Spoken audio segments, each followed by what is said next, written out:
Hello guys and welcome to a new video on my YouTube channel. Today we are going to talk about the simple present.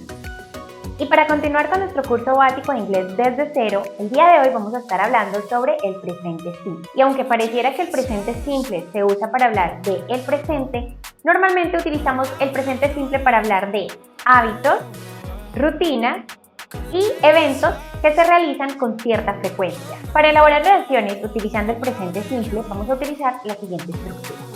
Primero vamos a utilizar un sujeto.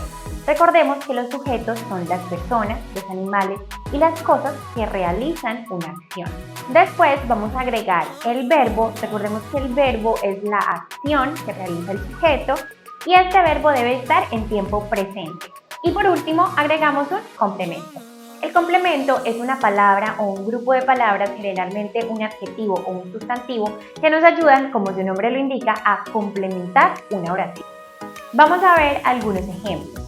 Para hablar de las rutinas o de cosas que hacemos todos los días, por ejemplo, en la oración I go to the gym every day, el sujeto sería I porque soy yo quien realiza la acción.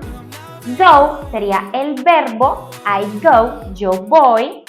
To the gym, el complemento, I go to the gym, yo voy al gimnasio every day, todos los días. Este sería el adverbio de tiempo y los adverbios de tiempo generalmente van al final de la oración. Ahora, si queremos hablar de hábitos, es decir, de cosas que realizamos con cierta frecuencia, vamos a utilizar la misma estructura.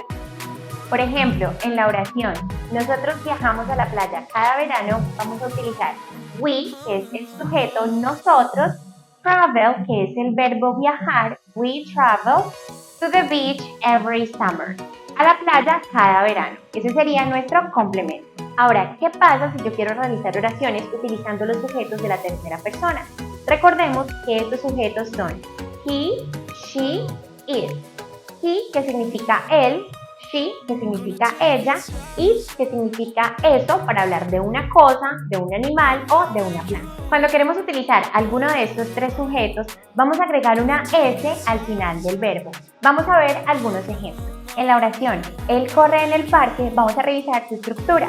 Primero tenemos un sujeto. En este caso, el sujeto es he. Recordemos que he es una tercera persona porque estamos hablando de él. Posteriormente vamos a agregar un verbo, en este caso el verbo es run. Pero recordemos que dijimos antes que cuando tenemos una tercera persona al verbo se le debe agregar una S al final. En este caso nos queda run. He runs y por último agregamos un complemento, in the park, en el parque. Nos queda he runs in the park. Veamos otro ejemplo. En la oración ella come pizza los fines de semana, nuevamente tenemos un sujeto, que en este caso es ella, she. Luego agregamos el verbo, que en este caso es el verbo comer, eat. Y a este verbo, nuevamente, le agregamos una S al final porque estamos hablando de una tercera persona. She eats pizza on weekends, que sería el complemento. Por último, en la oración el perro juega con la pelota, en este caso tenemos el perro, que es el sujeto is, viene siendo lo mismo, solamente que lo reemplazo por el perro. Recordemos que el perro viene siendo una tercera persona, por lo tanto el verbo nuevamente se le agrega una S. The dog plays with the ball, que sería el complemento. Ahora te voy a explicar las reglas gramaticales para conjugar los verbos en tercera persona en inglés. Ya vimos la primera regla que nos indica que cuando tenemos una tercera persona debemos agregar una S al final del verbo. Ahora vamos a mirar cuáles son esas excepciones. Primero, cuando tenemos un verbo que termina en S, SH, CH, X o en la letra O, no solamente vamos a agregar una S, sino que al final vamos a agregar ES. Vamos a ver algunos ejemplos. Por ejemplo, el verbo terminado en S, kiss, que significa besar. Si queremos decir ella besa, vamos a agregar ES al final. She kisses. Lo mismo pasa con el verbo wash, que significa lavar. En este caso este verbo termina en SH, por lo tanto también le vamos a agregar ES. She washes or he washes. El verbo teach, terminado en CH, en este caso igualmente le agregamos ES al final. Ella enseña o él enseña, se diría she teaches or he teaches. Ahora veamos un verbo que termine en la letra X. Tenemos el verbo fix, El verbo fix significa arreglar.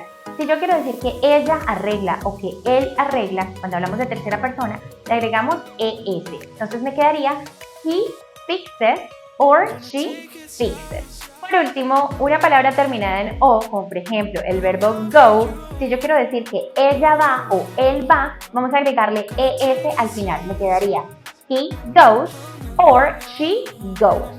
Por último, cuando tenemos un verbo que termina en Y y antes de la Y ese verbo contiene una consonante, recordemos que las consonantes son las que no son vocales, a ese verbo le vamos a eliminar esa Y y por el contrario vamos a reemplazarla por una I latina y agregamos al final ES. Por ejemplo, el verbo study, ustedes se dan cuenta, el verbo study termina en Y, pero antes de la Y hay una consonante. Por lo tanto, eliminamos la Y y agregamos IES. Me quedaría study. She studied. Y eso fue todo por hoy. No olvides revisar la descripción, que ahí te dejaré un listado de verbos conjugados en tercera persona. Si tienes alguna duda sobre cómo conjugar algún verbo, déjamelo saber en los comentarios y te estaré respondiendo. Si te gustó este video, no olvides darle like, suscríbete y activa la campanita para que no te pierdas ninguno de mis próximos videos. En el próximo video les estaré explicando cuáles son las estructuras negativas y preguntas en el presente simple. No te lo pierdas. Bye.